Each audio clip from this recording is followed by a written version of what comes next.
Greetings to everybody.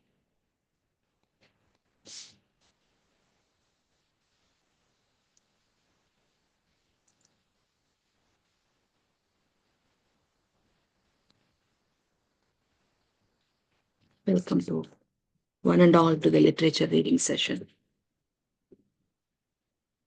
We are reading from Talks on the Gita by Vinobha Bhave, and we were on the chapter about control of the mind and how to attain one pointedness. Before that, few thoughts from Swami Vivekananda, which are very profound. Swami Vivekananda explains about bhakti, devotion, like Narada's Bhakti Sutra. He explains it in a different vision. He says it's actually the easiest and natural way to reach the ultimate divinity. However, he says the disadvantage is that devotion in its lowest form often degenerates into fanaticism. And the fanatical worshippers are at the lower planes of devotion. And we can see in the world what's happening everywhere because of this state of being. But the singleness of attachment to a loved object without which no genuine love can grow. But somehow, very often, it also becomes the cause of denunciation of everything else. Usually, it happens to weak and developed minds in every religion or country. For they can only have one way of loving their own ideal, whether it be divinity or any other principle. So they are devoted to their own ideal or religion that they become howling fanatics as soon as they see, hear anything else, anything other than their ideal. They go in the wrong direction. So that's why Babaji Maharaj said, religion divides and spirituality unites. When love is at this lowest level, we lose the power of discrimination. We haven't arrived at that state of clarity. Because the same person who is kind to his people, who has the same opinions, will not hesitate to kill others who do not believe in what they believe. And this kind of danger exists in this bhakti, devotion, when it is at a stage known as Gauni Bhakti. That's what Narada calls this as Gauni Bhakti. When bhakti, devotion, becomes ripe and has passed into that form which is called supreme parabhakti, then there is no more fanaticism in it. So Narada Bhakti Sutra calls it Gauni Bhakti is filled with lust due to its nearness with matter, and Parabhakti is pure because it has transcended the field of consciousness and it is close to absolute, and hence it is pure. And that field of bhakti is near to divine, so there is no more hatred in it. And Vivekananda Swamiji says that a character that is built with the backing of the knowledge, the character has to be built with the backing of knowledge, love, and Raja Yoga.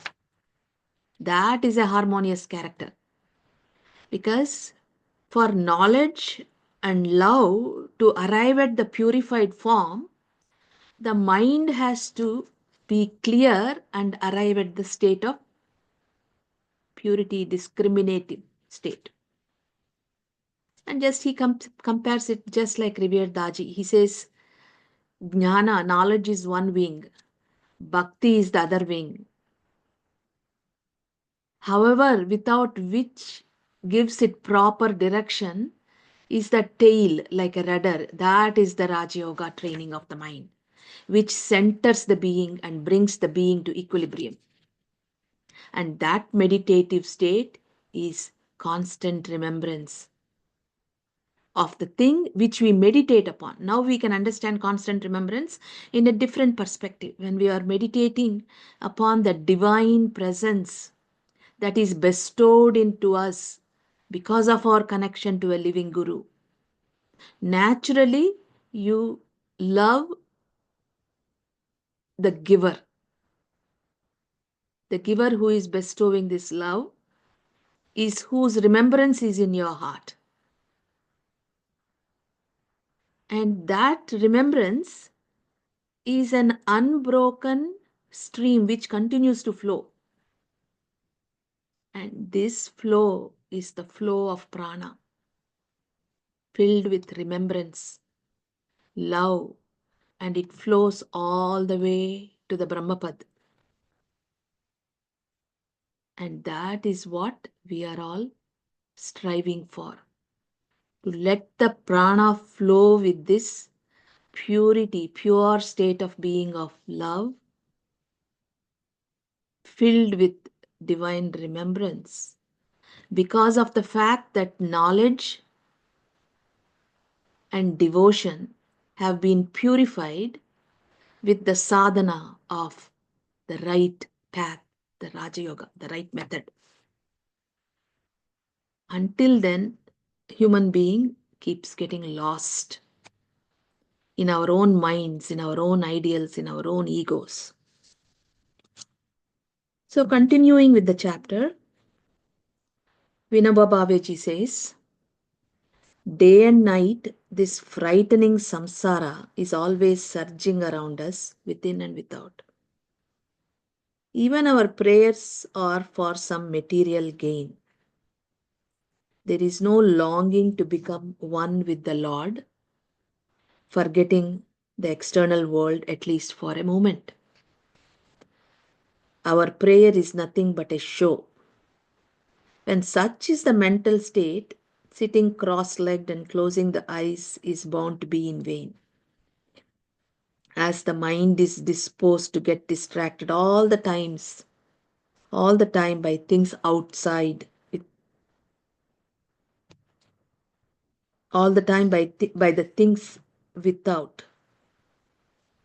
Can't see clearly. As the mind is disposed to get distracted all the time by the things without, a man's strength is completely sapped. So when the mind goes outward, our energy is depleted. Like how the other day I was talking about. When we overeat, our Annamaya Kosha is overburdened. So it has to draw the energy from our Pranamaya Kosha. So all the transmission we get, we go out and indulge so much that half of it is gone. Same thing with other koshas too. When Manomaya Kosha is over utilized, we talk too much with our intellect. We deplete the mind, the thinking is so high. And because of that thought process, we talk so much, we argue so much, we try to prove our point so much. Prana is depleted. And when the prana is depleted, man's strength and character are depleted. Because when prana is depleted, overutilizing for other things, the character itself gets shaken up. You are not the true being. He loses any kind of discipline and controlling power. We are witnessing this state of affairs at every step in our country. Truly, India is a land of spirituality. It is believed that her people live at the high altitude of spirituality. Still, how pitiable is our condition. It is painful to see us engaged in hair splitting over trivial matters. Our minds are always immersed in such matters. While listening to the narrations of epics and stories from mythology, sleep overtakes us, but when in bed, anxiety keeps us awake. Isn't that true? When we are reading a book, we fall asleep. When we are on the bed, we wake up. Such is the inscrutable way of karma, actions accumulated in the present and earlier lives. What is the use of shedding tears over it? The mind is either focused on nothing or is focused on too many things at the same time. But it is never fixed on one single object. And that is what we are striving for in the morning meditation, is to fix our attention on that divine light, the divine presence. Man is such a slave to the senses. Once a gentleman asked me, why is it said that I should only be half open while meditating? I replied, I give you a simple answer. If the eyes are fully closed, one is likely to go to sleep. And if they are kept wide open, attention would be diverted and there would be no concentration. Proneness to sleep when the eyes are closed is tamas, and the diversion of attention when the eyes are open is rajas. Therefore, an intermediate state has been prescribed for us because of the pranahuti. Our attention, the thought flow is diverted into the heart. So we are able to easily close our eyes and go into that state of samadhi. In short, there cannot be concentration of mind without change in its disposition. The disposition of mind should be pure. This cannot be attained merely by sitting in particular postures. All our worldly activities should be purified for this purpose. This requires a change in the goal of those activities. We should not engage in them for our own personal gains or for satisfying baser instincts and desires or for any material purpose. And this is how Sage Patanjali described it for us in steps, the yamas and niyamas. The purity in our actions, purity in our thoughts and discipline is so important for us before we move into posture, breathing, and dharana. This dharana is where the struggle is. Unfortunately, our master's transmission helps that dhara to flow into the center. The whole day we are engaged in doing some or other worldly activities. What is the purpose of all this toil? All my persistent efforts were to make the last moment happy. All the toil in this life is to be done to make the last moment happy. Throughout the life, bitter poison is to be swallowed. Suffering and hardships are to be endured to have a calm, serene, and holy end. The last moment of the day comes in the evening. Had the activities throughout the day had been carried out with a pure heart, then the night prayer would be sweet, bringing a sense of contentment and fulfillment. If the last moment of the day is sweet, it means that the day's work has been fruitful. Then the mind can easily get concentration. This part we all need to introspect. If all our lives, our actions were not purified, and they were only for selfishness, in the last stages of life, do we get peace? That point we have to introspect and at least start working upon it from now. Purity of life is essential for concentration. Mind should never be preoccupied with worldly matters. A man's life is not long, but even in the short span of life, he can experience the eternal divine bliss. Two men may appear to be cast in the same mold, but one of them becomes godlike while the other sinks to the level of the beast. Why does it happen? when all are the children of the ultimate? Why is there such a difference?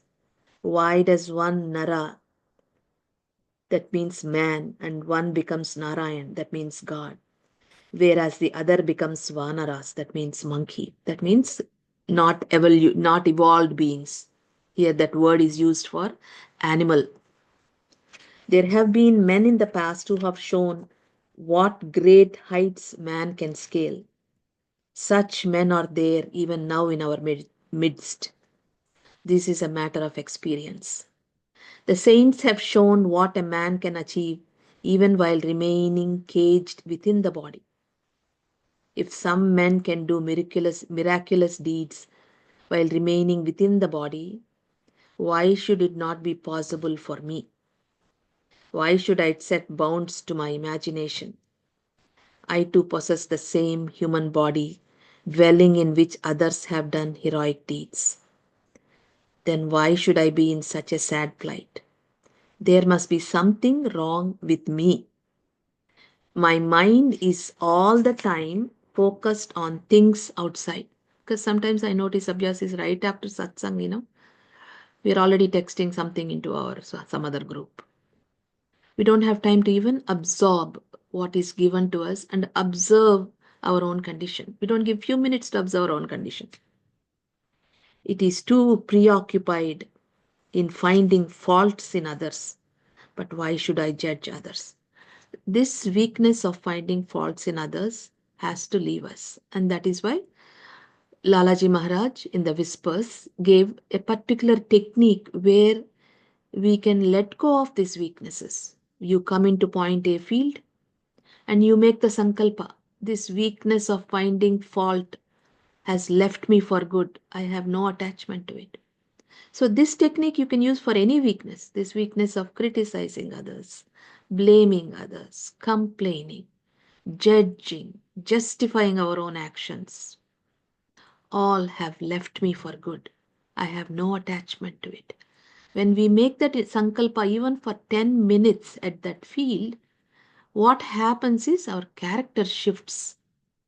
The DNA in our inner being changes because from point A, the message is received to Guru's consciousness, to the source, and the source vibrates with the feeling depending on how strong the feeling is inside us when we are offering that prayer. I really want to change. Source response, and when that vibration descends, it changes our thinking neural pathway.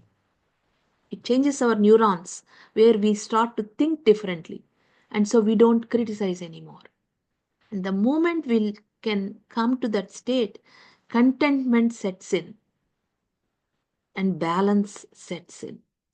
And this nobody can do for us. It's like eating food. We have to work upon our inner character. And our character becomes our strength.